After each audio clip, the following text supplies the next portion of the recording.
And that's where the empathy piece, you mentioned empathy before, and of course, that's part of our title, Nurture Little Learners, Big Hearts, a teacher's guide to nurturing empathy and equity in early childhood. So we do see empathy as central to the process.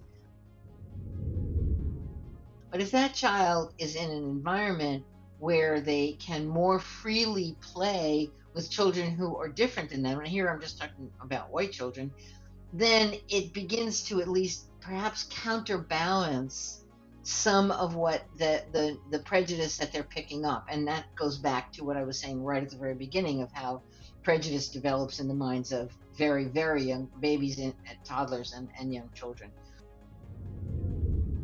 Welcome, everybody. This podcast is all about you.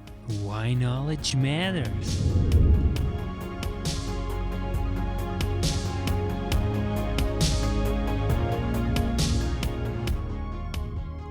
Welcome. I'm Yannick, your host, and now joining me, Randy Ross, to the show. Thank you so much for your time, Randy Ross, for joining us and to really talk about Little Learners, Big Hearts that you co-authored with your colleagues. Well, my background, I'm technically retired now, so I'm not working other than writing. But my background for many years, decades, has been in the field of equity and diversity. And particularly, I worked on issues of school climate, improving school climate, and more specifically on bullying issues. So when Jill and Chris were thinking about this, about writing a book about early childhood racism and equity in early childhood, Jill thought of me. We'd been friends for a while, and she asked me to write a chapter for the book on bullying issues among young children. So I wrote that one chapter, and then that one chapter led to another chapter and another chapter, and I ended up being the second co-author on the book, having written probably maybe a third of it, maybe a little more. So that's how I first got involved in writing this book, and it's been a little over 2 years now that we've been working as a team on the book. It, of course, it came out in February. Um, but that's a little bit of the background. Very important, especially for listeners. So you can get a copy of Little Learners Big Hearts on solutiontree.com. So please just get a copy right now in order really to improve your school climate and really make it a tangible impact for early schoolers, right? And what I really love about the book is you really give us tools that can really also be replicated for higher grades and even in companies with people, really. It's such a powerful concept. And so let's just dive into the heart of the matter, because there's an acronym and I really appreciate that. You call it Heart Plus. So please introduce to us what you mean by Heart Plus. Well, that acronym actually was developed by Orinthia Harris. So I can certainly talk about it a little bit, but it's not the main part of what I contributed to the book. But its heart is hope, education, meaning self-education, um, recognition, no, HEA, acknowledgement, recognition, Exactly. and teaching. And then the plus is there because every different school system or early childhood center has a different context, and that's really referring to the community that the program is existing within. So that's what we mean by Heart Plus.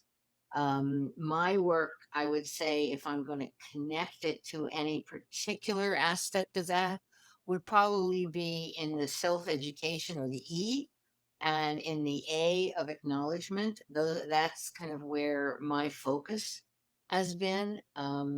Yeah, I would say that. taking that acronym and then looking at some of the letters, that's my work has been mostly focused, I'd say, on the acknowledgement and the recognition piece. Why do you think equity and equality still is so underrepresented to some extent in schools? Why is that?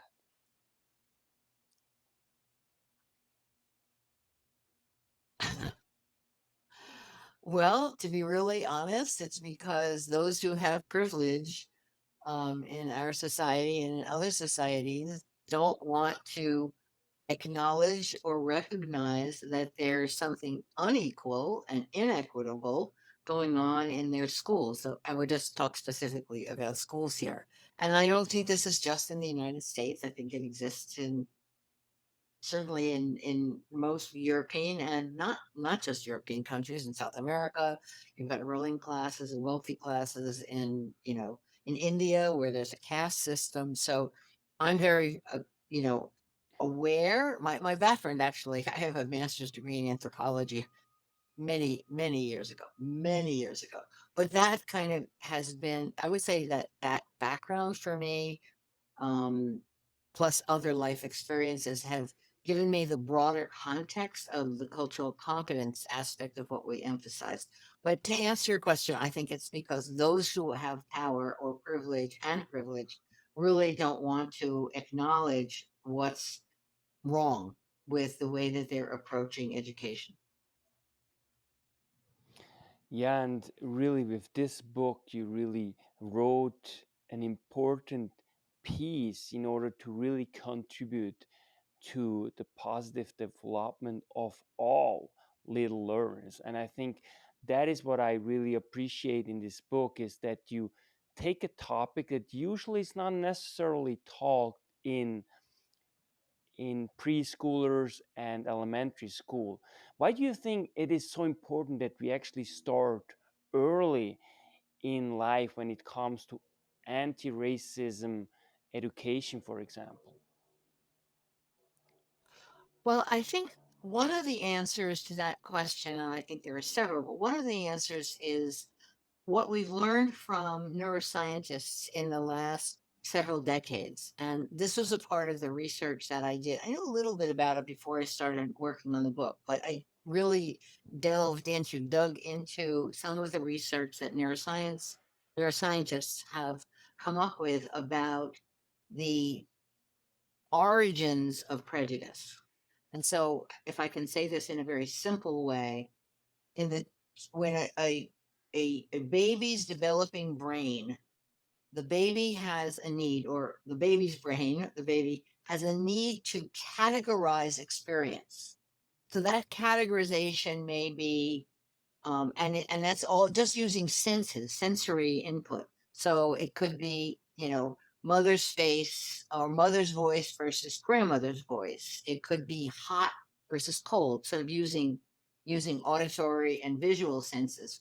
I mean, auditory and touch senses. But when you get into the visual senses, one of the things that an infant's brain is developing is categories of what they're seeing. So the normal process is for a developing brain to categorize experience. Okay, so I'm taking that to the step of, and we'll just for the moment talk about race and skin color, really, not even just race, but skin color. So the brain, the infant's developing brain is noticing or may notice if there's a diversity in their experience different skin colors of adults and others around them. So that's fine. I mean, there's nothing wrong with the recognition. But then society and family and community come in and begin to give emphasis and positive versus negative, and that's a little too simplified, but just to make the point here, to give positive or negative weight to different categories. When that happens, it begins to be the root of the prejudice. Now, it doesn't have to be prejudice. It can be, oh, everybody's different. Look at all these differences. Isn't that wonderful? If that's what the family and the early experiences in schooling, which is preschool, and because we go up to grade 3. Early childhood is birth to grade 3 or birth to age 8. Um, so we're very aware that we need to design our education for young children to counterbalance the inputs of negativity. So, for let's say for white children, that's really the emphasis. For children of color, it becomes because there's this internalization of negative feelings about their own racial group or their own skin color group because at a very young age, it's not so much about race as it is about just the appearance that's different.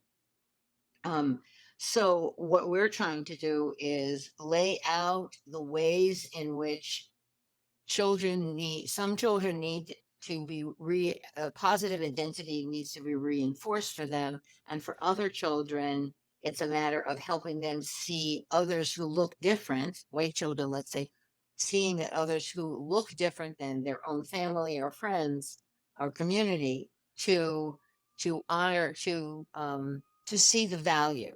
So I mean, if Jill was here, and you can, when you interview Jill, she can make this point.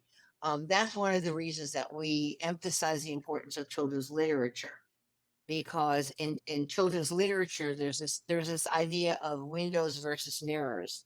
So we want white children to be able to look through a window and see others who are different.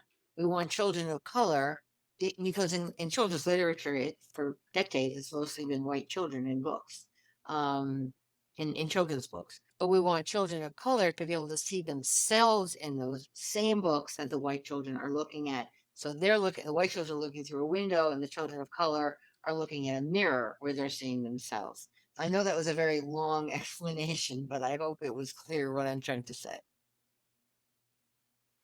Yeah, it absolutely makes sense, right? And you mention also in the book that usually, let's say, white kids, we have a lot of mirrors, right? That really reinforce us and our self-esteem.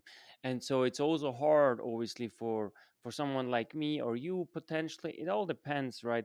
To have to some extent even empathy, right? Because if you do not really Right. walk in the shoes of someone else's, it's really hard unless you actually experience it. So it is certainly a challenge for both sides, right? And so how did you navigate Mm-hmm. this thin line as a person, as a white person, and what really made you engage in this conversation? Because it takes a lot of courage. There are even people, and you always have from one extreme to the other, right? Some people even say, well, you're a white person, you should never talk about this, right?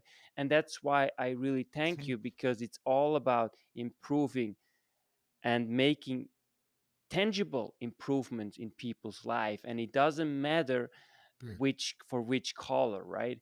And so thank you for that. Right. So, are you asking me sort of how this became such an important issue for me? Is that the question that you're asking? Exactly, For me exactly. And personally, also in why your how it became position, so right? important? And also in your position, right? I think, and it I just takes wanted to clarify courage. where the question is. Yeah.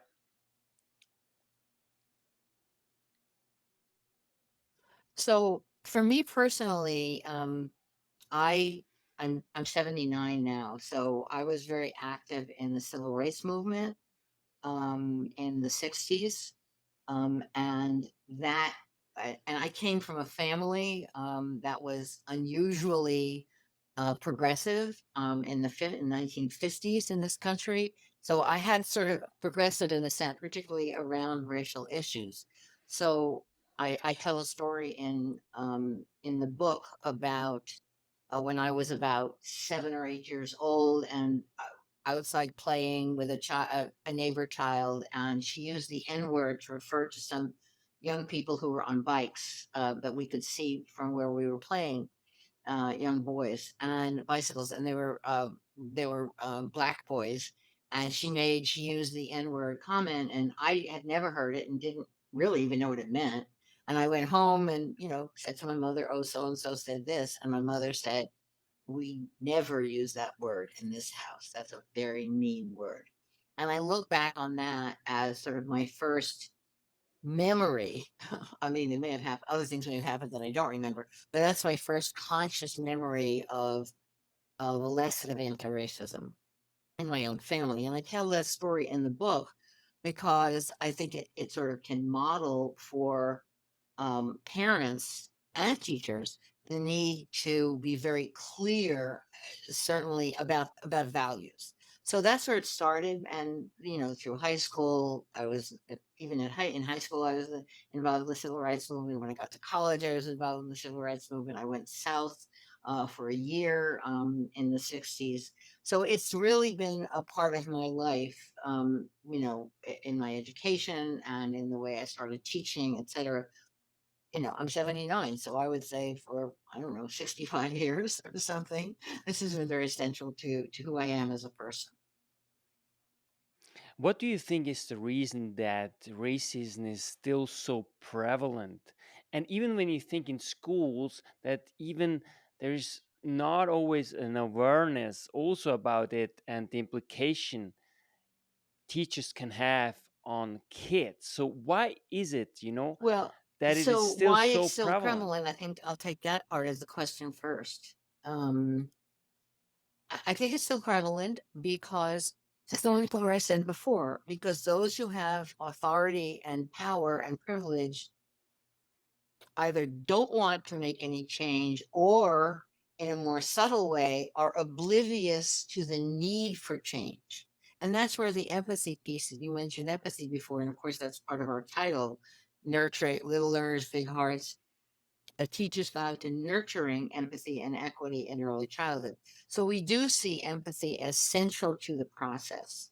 Um, and of course, I think it's very complicated how we get adults to change and recognize their own, particularly adults who have power, and particularly white parents or white educators, to recognize that they have this privilege and that the ethical and moral approach is to break down that privilege and see the world through the eyes of those who have less privilege. So I think, but also that is part of what we call systemic racism. And there's no question in my mind that in education, we could speak about, lots of other ways in which racism is systemic. But within education, we simply have a set of practices that have gone on for for really hundreds of years, which have led to the viewpoint that Black children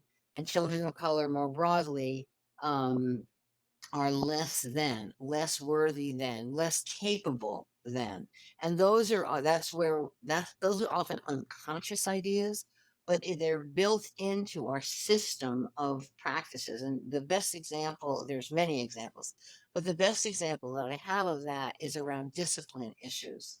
Um, we know that there's tons of research that shows that children of color, particularly boys, Black boys, and Latino boys, but particularly Black boys, are disciplined at a much higher rate than white boys for the same behaviors. And that the the inability for an adult or teacher or an administrator to recognize that is coming from what we call implicit bias. That is, it's the unconscious bias. They don't realize and would not admit that there's some bias going on. But the statistics and the numbers and all the research absolutely shows that that is the case. So we have a system of discipline in schools, and not in all schools, but in many schools, that reinforces that. So a child is thought to be misbehaving, thought to talk back to it, seen as talking back to adults, um, or involved in some kind of an argument with other children, and the adult zeroes in on the Black boy more often, but also Black girls, but more often Black boys, and then the system says, okay, you've been misbehaving. So now you need to be suspended from school. And even worse than that, three or four suspensions. Now we're going to go through an expulsion and we're going to expel you. That process, whatever age we're talking about, whether we're talking about 5 year olds or we're talking about 15-year olds, leads to other behavioral problems. And that's what we call the preschool to prison pipeline, or if we're talking about older children, the school to prison pipeline. So I'll stop there because there's a lot more that could be said about that process, but I've tried to connect the dots of how systemic racism and implicit bias or unconscious bias work to impact the lives and futures of children of color, particularly boys. And I think you mentioned in the book how important it is really to reinforce this positive self esteem, right, for marginalized children, right? So let's talk a little bit about how you actually do it in practice and what you actually elaborate in the book. So self-esteem is part of this identity piece that I mentioned before, but we can still separate it out. So what does self-esteem mean? It means having confidence in oneself, that I can learn, that I can get along with other children, that I have talents or some that I have value. That's really what self-esteem means. So what we try to emphasize, and this is not just about racial differences, this is also, it really brings in cultural differences as well. So um, if a child comes into a school environment, when the home environment, let's say, I'm very familiar with the Indian, South Asian Indian culture because my ex-husband is from India, so I'm very familiar with that culture.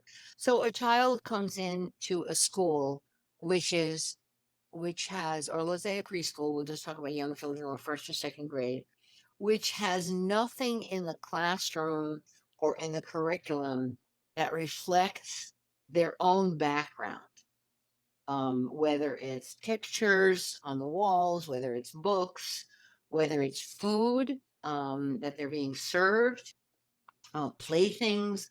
In preschools, there's often like a dress up corner.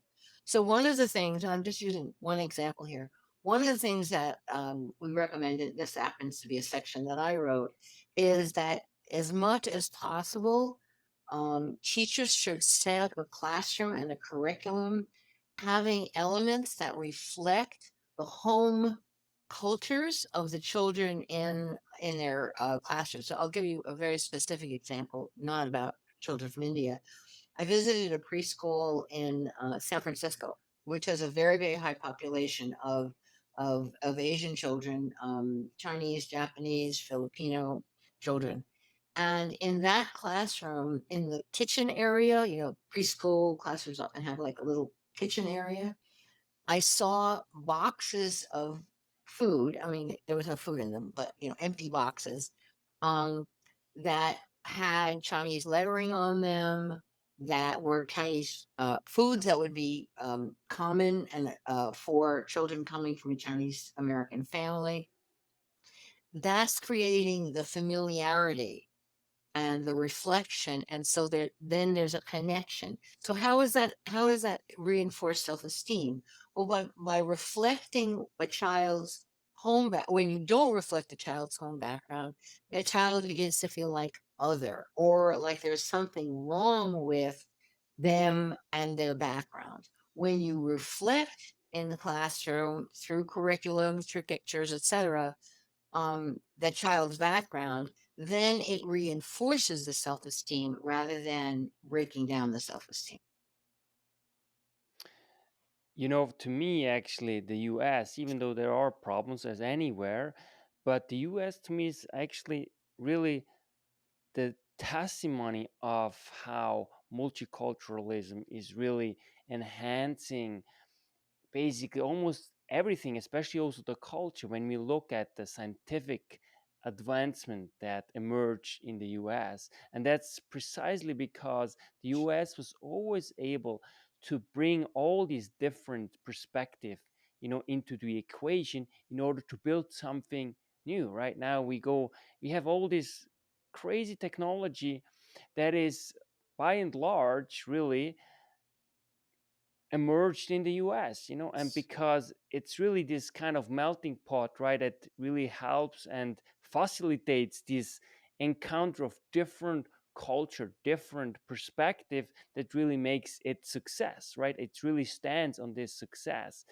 But on the other hand, you still have this somehow denial of this multiculturalism, and even certain books are banned.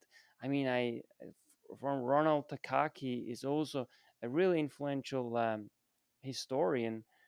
He unfortunately passed away, but in certain states, his books are banned. So, why do you think is that? I mean, you touched a little bit on that, but I just want to know what is it that Well, I'll start with the problem with this concept of the melting pot. The really, when we talk about the melting pot, the what it actually means in reality is that those who come from a different cultural background are expected to assimilate. So it's not really about um, this beautiful mixture. It's more about how do we bring people who immigrate to this country to assimilate into the white norm. What is the white norm? So I think it's Takaki, it's many years since I read his work, but I think she talks a lot about the melting pot, and this is an old metaphor, but about a salad, which is where you've got the tomatoes and the lettuce and the cucumbers and the this and the that, um, and they're mixed together, but they maintain their own flavor and individuality. I'm not sure, but I think it was Takaki who came up with that metaphor, and I think that gets us closer, but not all the way, to understanding the reality. So the reality is what you say, which is that it's a multicultural world, multiracial, multicultural. A lot of us use this expression, a multiracial democracy, which recognizes that there are differences, um, and beautiful differences among within the population. But then there is that voice, and sometimes it's a very conservative voice that's spoken, outspoken, and that's obviously part of the politics that we have had in this country very recently, and hopefully not too much in the future. But anyway, um, that is very dominant. And for people who consider themselves, open minded, there's still that unconscious bias around difference. So I'll, for example, I don't know what country you're from, but just speak with an accent compared to my accent, or, the way, the majority of people in this country would speak. And when somebody speaks with an accent, there is an accent compared to, you know, the normative speech of English in this country. It triggers in the unconscious mind this concept of difference. And difference, as I said right at the beginning, difference can be fine. There doesn't need to be any value of positive or negative, or there can even be positive because it can arouse curiosity and, interest and wanting to learn more. But there can also be a negative to that sense of other. So there's a lot of triggers to that othering process, which is another word that people often use is othering. Um, so I think it's a combination of power and privilege in the system, but it's also this other at a more individual level, the implicit bias that's an unconscious bias against those who are different than oneself. I don't know if that helps, if I'm answering your question directly. you do. And the way I read the book is also you really take an empowering approach. It's not singling out a certain color and saying like you have to feel bad about the fact that you are this and that color, but that we take to some extent this responsibility. And I really borrow the term of Stephen Covey, who really, coined it as your ability to really respond to a certain matter, right? And I think that we can all become really allies to help mitigate this problem of racism and making people feel bad about themselves, about their colors, right? It's really detrimental ultimately for our society and for really the peace, and I think oftentimes we take for granted what we have, especially in the Western world, of democracy, of freedom of speech, of really basic human rights, right? And so that's also something that I really heard, that you take this empowering approach. Why is that you take this empowering uh, approach and not saying, well, you have to single out a certain, you know, skin color because they have somehow done wrong? So I think you used the word accountability uh, early in what you were just discussing, and I think that that's important. What we tried to do in the book, and this, I think that we have a second book coming out. I don't know when you interviewed Orinthia and Chris if they mentioned that. I imagine they did. We have a second book coming out in November, also from Solution Tree, and it's a leader's guide to Little Learners Big Hearts. So the emphasis in that book is very strong on the accountability and the responsibility. Our view is that teachers and especially educational leaders have a responsibility, and that's, I think, a responsibility and accountability are interconnected, have a responsibility to address these issues.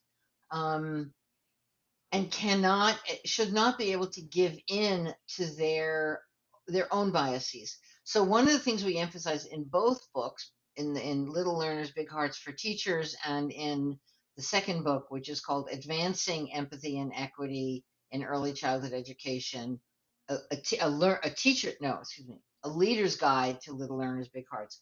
We emphasize in both the responsibility that people have to recognize their own biases. So that's why we emphasize in both books the importance of mindfulness, because we believe that each of us is capable of recognizing our own internalized biases.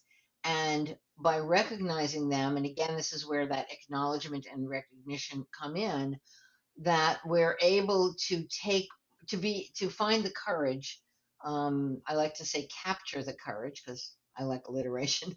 Capture the courage in ourselves to have the courage to be able to take those difficult steps. So that's sort of at the individual level. Um, and we do have, I mean, I believe that we do have that responsibility if we have some uh, position of authority, and a teacher has that position of authority in a classroom, and an educational leader has that position more broadly over multiple classrooms or within a school district, or whatever the leader might be doing. So that's, I think, where I see that. And I'll just bring in a little bit of a personal anecdote here. Jill Flanders and I, and we've known each other for a while, as I mentioned earlier, participate in a group of five white people who we work together in a social emotional learning organization called SEL for Mass. And we've been together for quite a few years. And we started out as a book group, and eventually we became what we call a white accountability group. Just the initials mean WAG. The idea of affinity groups is kind of the basis of it. So it could be a white affinity group, but we call it a white accountability group because we're emphasizing that by meeting together as white people and we're all educators in some way or another. One person is retired, I'm retired, other people are still a little bit more active. We're addressing what is it that we can do proactively in our working lives, in our family and community lives. It may be just talking to a neighbor. One of the people in the group has said, I have this neighbor who's very racist, and I keep trying to talk to him, and maybe I'm getting through to him a little bit. So that sense of accountability could be in a classroom, it could be in a family, it could be in a community, and that's where how we see our responsibility. But we meet together to share how that's going, what our challenges are, etc. So that's just an example of how both Jill and I have, and I think others have done other things. How Jill and I have approached this issue of accountability as white educators. And I also like actually the initiative that you're taking, that you also take the courage to actually talk to someone that you really do not agree, right? It's really important because now we live in a world more and more, obviously, with social media, with all these silos that we live in, that we don't even talk to the other person anymore, right? And I think that's what really is and helps us to really have a flourishing together is that we talk also with people that we really do not agree, but at least we accept Mm-hmm, them mm-hmm, as who they are and help them to maybe see, mm-hmm. as you mentioned in the book, see the world through a different window, right? So Right. this Mm-hmm. takes courage. So, but you might also had some backlash that you actually talk to someone who is really has the very opposite view. How was that? Well, it's interesting that you bring that up. So for about so I retired from the main work I was doing, which was consulting and training, about 2 or 3 years ago. But from about the very late 90s, and in several different jobs that I've had, positions I've had, but from about the late 90s until a couple of years ago. So we're talking 23, 24 years, something like that. A lot of what I did was training, consulting with school leadership at state level departments of education, but also at, principals and superintendents and teachers directly. And often when I was training on some of the same kinds of issues that we're talking about here, I had been a principal, so that gave me a little bit of credential to talk to principals. Um, I would often get pushback, and that can be very difficult to deal with. Interestingly, I just wrote a blog for Solution Tree, which has not been posted yet, and it's called "How to Deal with Bias (parenthesis) in yourself, in others, and in yourself." So in that blog, I specifically address what it is that you were just talking about, and give some examples of experiences that I've had in particularly in training others. So the first thing that I say in the blog and that I believe is you have to take a deep breath.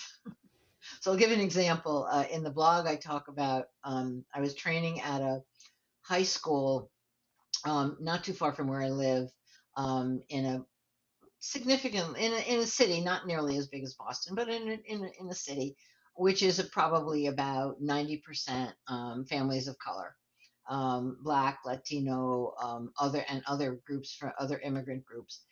And so this high school that I was at was training at. I was doing. It wasn't a single training. It was like almost like a class or a course. It was, I think, 6 or 7 sessions. So somewhere in the middle of that, one of the sessions, one of the teachers in the group said, I don't. I think he had been assigned to come. I don't think he really wanted to be there. But he said something to the effect of, "These kids are just lazy, and their parents don't care about education." So right there, you've got a bunch of stereotypes coming out.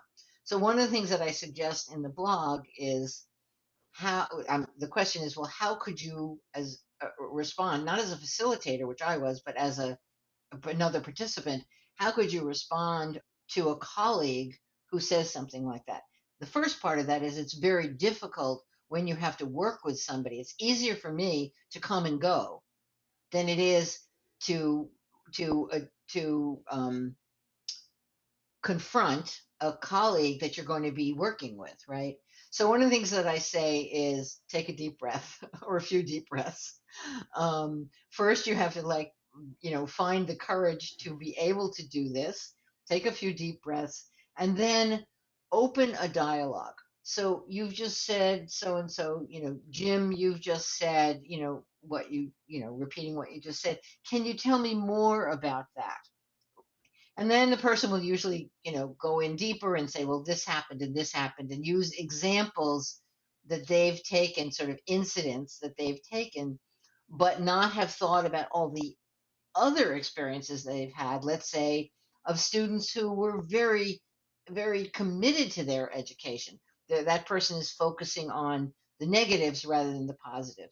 So, in the conversation and the dialogue with that person expressing bias, what I recommend is an attempt to open their minds a little bit and think about other experiences. And sometimes people have not had other experiences, so you kind of that can be more difficult.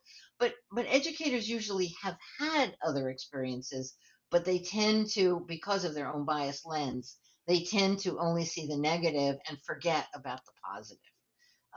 And so I think the dialogue is a matter of helping somebody think more widely, more broadly, and also saying, well, let's continue to talk about this, and then thinking about ways that you might offer somebody who is biased experiences that might change their mind. And there's a range of ways of doing that. That is so crucial. I think this is really important, and also not like feel the other person as he somehow, just try explore more really what he's meaning by that, and in order for him to actually self and start potentially, self-reflecting on what he just said. And this is Right. always hard, and I think it applies across culture, is that we also have a tendency, which is really built in our system, right? We want to survive first and foremost. Therefore we usually see first the negative and then more the positive, and it really takes effort to change that, right? You have to take really a lot of energy to look at it a positive way, right? To look at the small wins, whether it's with kids or with your parents, right? And that is something we have to be conscious. It takes effort. But as you just said, it really broadens Yes. your perspective, right? Research shows, I think positivity, it was also a book that clearly shows that it really helps to really feel connected, right? Whereas if you're negative, your view just narrows it down. And so this is very important. But I Yes. want to touch a little bit more specifically to what we also can do in early childhood in terms of activities. Hmm. And you mentioned, and I think now this really gets more and more forgotten, how important play actually is in learning and for the mental development of children. Please elaborate on why you think play is so crucial, and why it's more and more difficult to engage young people in play. So there are many factors, and we discuss these factors in the book. So one thing to say about play is that in poorer communities, particularly in urban and communities of color, play is not being emphasized enough. It's more what we call skill and drill. Like these kids are, these black children, I'll just use that as an example, are starting way behind the white kids. And when they get into school, they have to know their alphabet, and they have to know how to spell their names, and they have to know sort of basic addition, et cetera, et cetera, sort of the early academic skills. Well, you can't spend the whole day doing that and still have time for play. So that's a first consideration, and we document that with a number of pieces of research. I remember there's a quote in the book from a preschool teacher who teaches in an urban environment with mostly children of color, and she's expressing in this quote that we pulled from another article, um, how um, how that sort of approach to just academics and not free play runs counter to brain development. And there's so much research that says that children learn through play. So that's one piece. When you have preschools where they're more diverse, where you have equal numbers of children of color and white children, or even just enough children of color to make it not all white.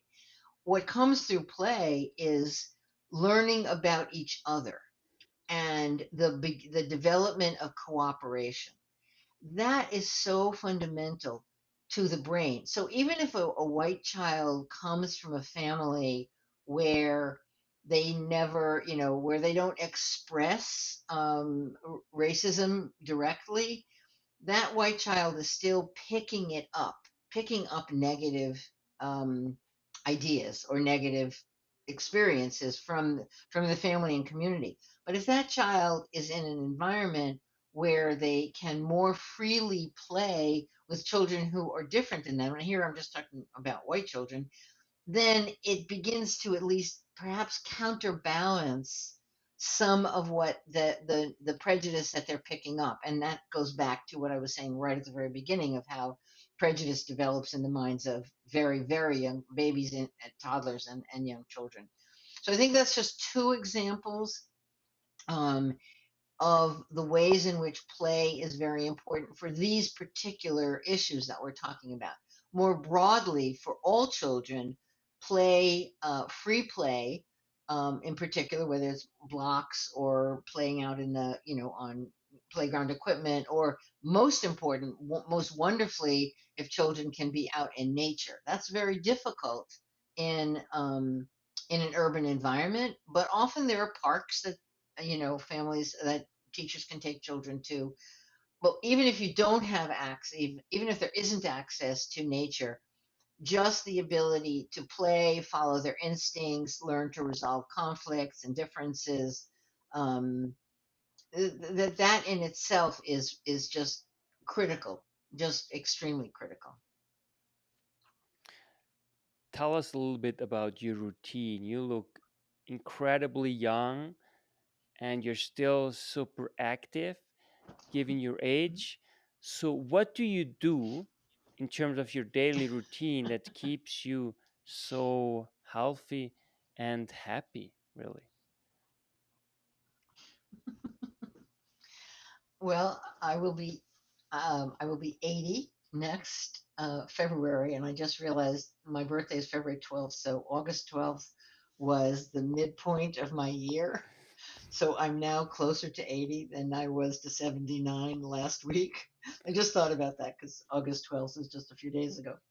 Um, well, it's an interesting question that you ask. I believe that one of the reasons I've stayed pretty healthy and energetic is that I've been a vegetarian for almost 50 years. I became a vegetarian in 1975. So I haven't eaten meat in 49 years. Almost, it'll be 50 years next year. Um, and I think having a diet like that has been very, very important. I do try, like a lot of older people, to stay physically very active and exercise and do all of that. Um, but I think not but and I think um, I have a very active mind, and like a lot of people my age, I do forget things. It's not dementia, but it's just the normal aging process where there's a word I'm looking for and I just can't find that word. I think it happened a couple of times while we were talking here. Um, and I just have to be patient, and sometimes the word will come to me and sometimes it won't. So I acknowledge that that process is happening.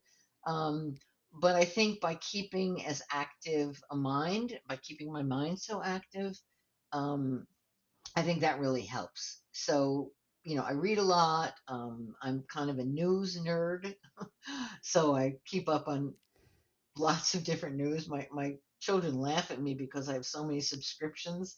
Like I subscribe to the Foreign Affairs magazine because I want to know what's happening around the world. I read the New York Times. I read the Washington Post. I read the Boston Globe.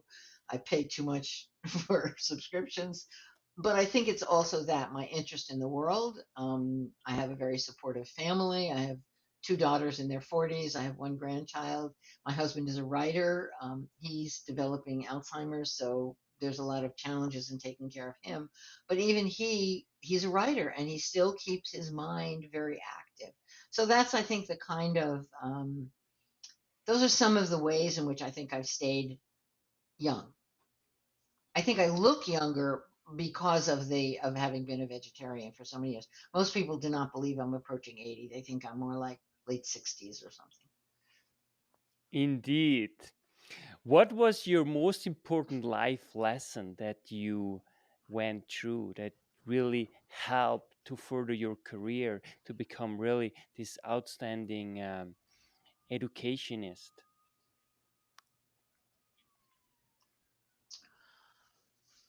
That's such a good question. So this is an odd. I mean, I'm not going back to my childhood. This is in my adulthood. In the 1990s, I was living in New Jersey, and I was at the time still married to my ex-husband, who's the father of my children, and he's from India, from Calcutta or Kolkata, as they call it now. And we were living in a suburban town, and we had a friend who was also from India who was living with us temporarily. And I came out to the car one day, about to, drive away and go to work. And on the car, someone had scribbled with a crayon or something, the N word, go home. And I um, was stunned. My husband, my ex-husband, came out and said, he said, just clean it up. And I said, no, no, I'm not just going to just clean it up. I'm going to do something about this. So I called the police, local town police. And this policeman came, young man, maybe in his mid to late 20s. And he looked at it and, took some notes from what I was saying. And he said to me, ma'am, prejudice is a terrible thing, but we all have to learn to live with it. And I said to him, you've just said that to the wrong person. And that incident then led to I like to tell that story because if one has a turning point in life or particularly in career, that was my turning point. Because although I had been an educator at the time, I was working, helping to run a computer software business that my ex-husband and I had. I was not, I was not teaching. I was not involved so much with education at that moment in the mid 90s. That then led to my becoming a member of a human relations commission in the county that we lived in, the Camden County Human Relations Commission. That then led to going through a lot of training around community dialogues about race. And eventually, within about 3 or 4 years, I was offered a job working with. I was a principal for a couple of years before this, but I was offered a job working for the state of New Jersey in an office called the Office of Bias, Crime, and Community Relations, and they hired me because they wanted me to work and do trainings in schools. That then led to my focusing on issues around bullying, particularly bias-based bullying. It was early law. I helped to write the first law in New Jersey around bullying. So this was around 92, 93. And then that just one thing led to another after that. So I like to think, I mean, I do think as an adult that moment that child, it turned out to be a classmate of my daughter's at the local middle school. She's now 43, but this is when she was, I don't know how old she was. She was 13 or something. Um, and that was who it turned out was the kid who had written that on our car. So that's my little story about how my life changed at that moment. So I thank that prejudiced, biased little kid because he changed my life, and even more so, I thank that stupid policeman who turned out to be the son of the mayor. The policeman who said that prejudice is a terrible thing, but we need to learn to live with it. His father was the mayor, and the mayor called me and kind of threatened me to not pursue the case. That's my story. Thank you so much for sharing. It's almost like sounds like every adversity has its equal opportunity, and you really turn it, you know, the right way. So thank you so much for sharing. Last question: what makes you, Randy Ross, feel alive?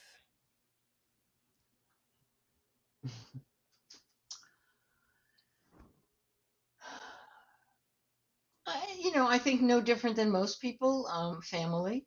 I have two wonderful daughters. They're partners. My grandson probably is the most important one.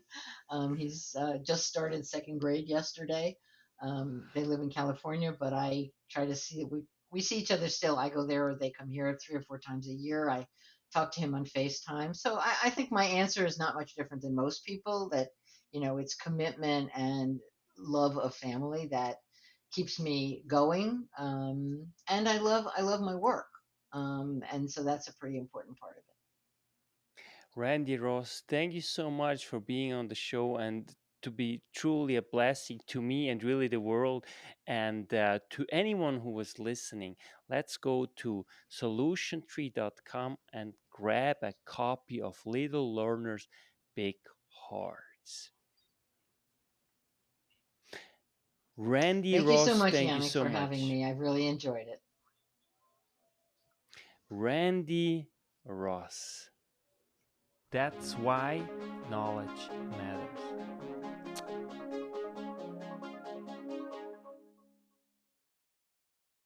Make your life a masterpiece.